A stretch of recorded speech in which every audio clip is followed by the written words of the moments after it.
Welcome back to another video at Ultra Koi. So today, as I spoke about for those of you who watched the previous video to do with the secret koi show that I found in Essex, I did find a dealer in there, and he gave me the address, and I went to have a look. So this is a trip to Manor Koi, tucked away in Basildon in Essex. So yeah, come and have a look with me. Some great dry goods straight away. They've got some really good sort of backy showers and stuff.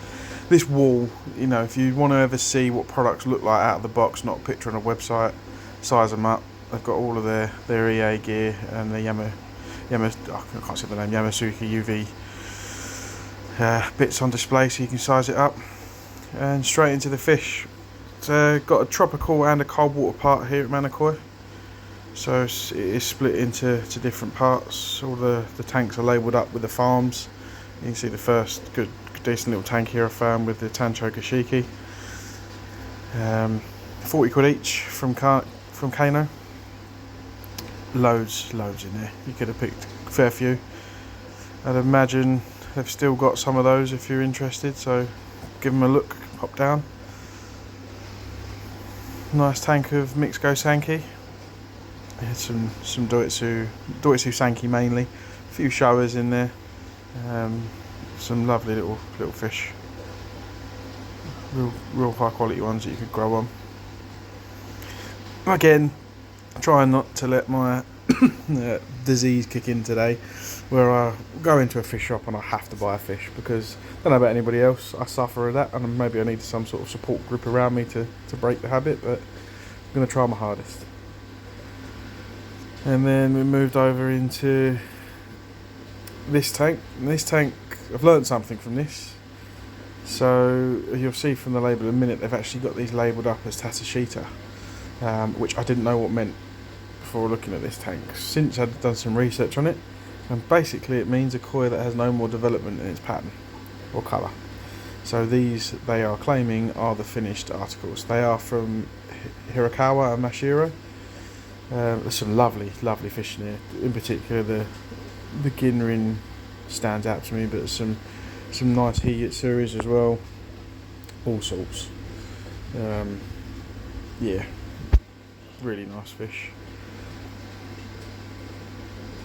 Moving on to the big main pond. So this is where they've got their display fish in. All the fish are for sale, I believe. All individually priced if you're interested in any. There's some nice big fish. Nice setup that you can walk around as well and see properly. So I'll just be quiet and you have a little watch. Really good. Sorry, mate. Some lovely ones in there.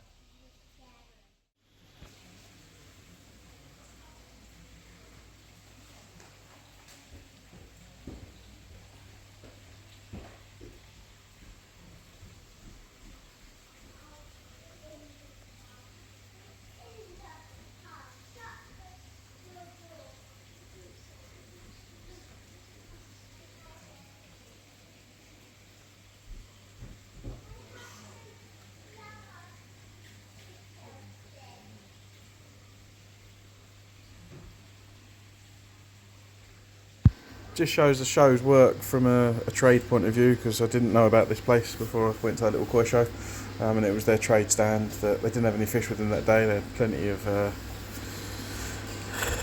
dry goods with them. A nice selection. It was the filters and the quarantine tanks that caught my eye. But yeah, I had another look. So moving back to some of the Nisai that they've got and Sansai, there's some really nice pieces in here. Very reasonably priced as well for the size and quality. Really nice fish, that Tancho shower there in particular, very nice. Obviously, as everyone knows, that's my flavour. It's the shower, it's the Shiros. But yeah, some good examples of all.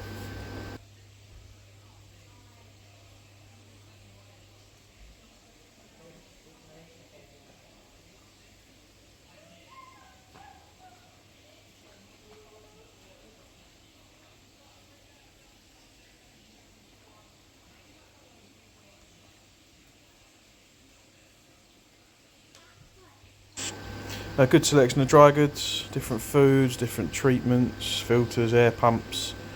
Again, all on display so you can have a look at it. I know there is something to be said for seeing stuff in person before you click a button and buy it on the internet. I'm a big fan of that. Nice stock of Bacto Plus, sometimes find that a bit difficult to get hold of. I'm a bit of a fan of the photosynthesis stuff that you put in the water to help with your ammonium nitrate. And like I said, loads of different treatments, so nice selection of dry goods.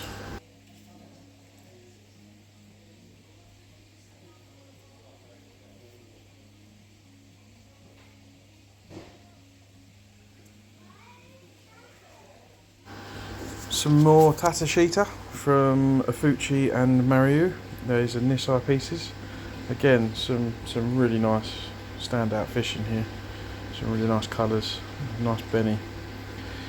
So Tateshita, again, like I said before, is for, like Tater Koi, is the opposite. It is those fish apparently by the breeders that they consider to be their best quality, but not necessarily keeping them for space reasons, etc. So they attract the price premium. Tateshita, I suppose, is almost the opposite. It is the fish that they see no future development or potential in, and that is as is, and maybe will only start getting worse from there, but we'll see.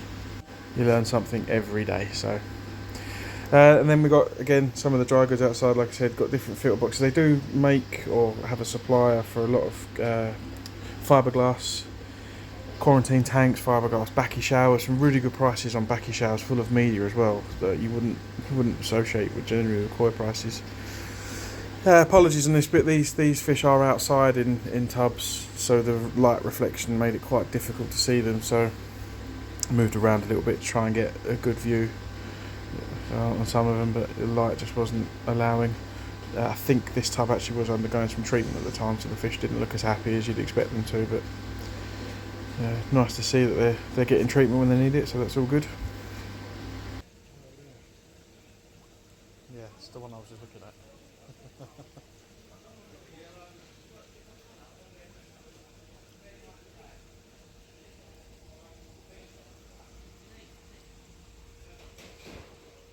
Draco drum filter, doing its work on before the bio. So I'll be doing some videos on this particular piece of equipment myself in the near future, hopefully. Onto this part. So again, some really nice quality fish in here for £30 a pop, if you fancy yourself some grow ones. And these ones were 60 quid a pop, and quite a fair size as well. So some really nice He Yatsuris, some Shiros, all sorts. There was pretty much the Kinki Yatsuris were pretty nice as well. If I didn't already have one, I probably would have bought one. I wouldn't because I'm full up, but yeah, probably would have bought one.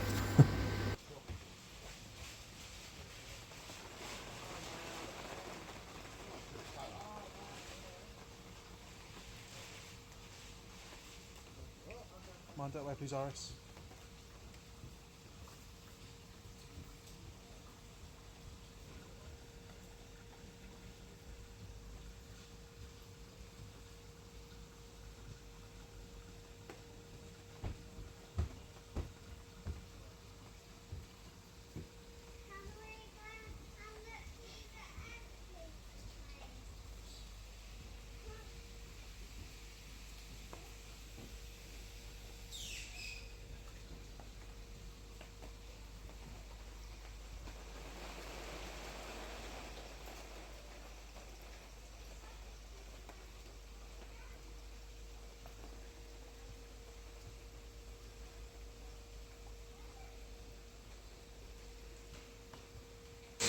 Nice big Oazi drum in the middle running those two vats.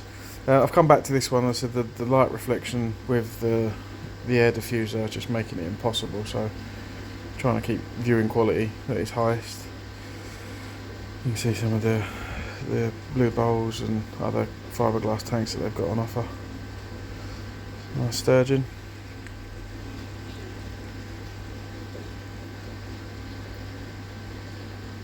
Trying to get the angles where you just can't, you're not just getting blasted with reflection from the roof, from the light.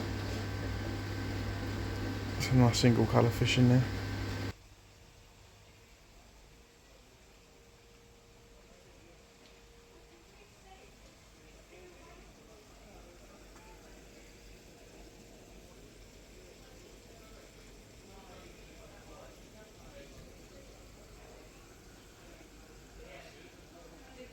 Right, now, all remember the Tateshita sign, and the bit we all knew was coming when my horrible disease kicks in, where I can't leave a place without picking out any fish.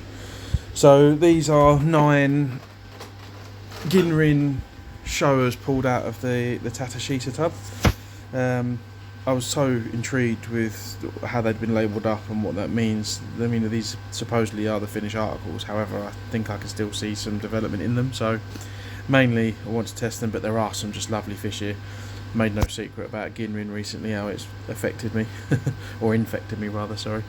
So yeah, what would you choose out of this? I'm very torn, very torn. My dad picked one as well. So I got 3 in the end. So yeah, let me know in the comments below which ones you think are the ones that I should have gone for here, and did I get it right? I would have had them all, just FYI. So got them home. This is the 3 that I picked. Well, I say I picked. Me and my dad picked together. The sort of the one that's more like a tancho show. I know it's got Benny down its back, so it's not a tancho, but it's got the red spot with the heavy Asumi mask. It's a test really. I like it anyway because it looks Shiro. If it loses its Benny, it ends up as a Shiro. If it gains a bit more Sumi, it just gets a bit stronger. So it looks like it's a Sumi under the skin to me. So I just, like I said before, I want to see what this Tateshita actually equates to in the fish development terms, because I can still see some potential with these.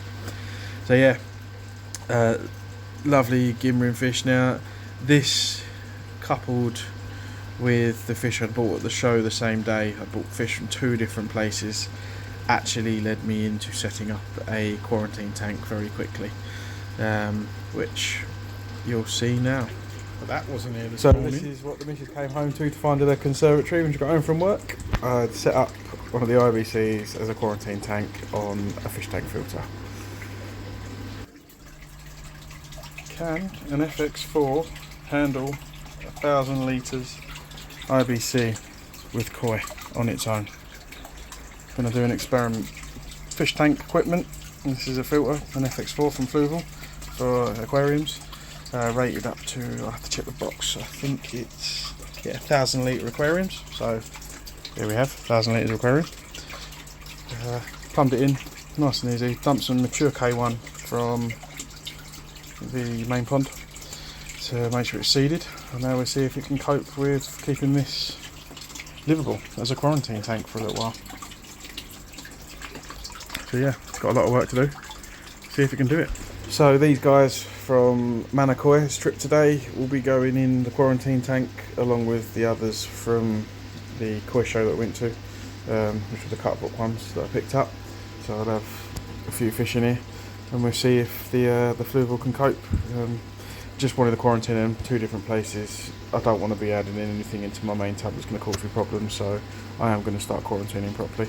Not that I've been caught out, but I just feel like I'm going to get caught out at some point. So yeah, and it'll give me a chance to pack some food on these, hopefully, to get their appetite up before they go in and start competing with the big ones.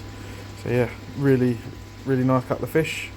We'll see how these develop over the coming months and what we end up with next year, see if we get any size and any development at all. But hopefully you've learned something today like I did in terms of Tateshita and Tater Koi. Thanks for watching, guys. Give me a like, give me a subscribe, and I'll be back soon with some more updates. So cheers for watching.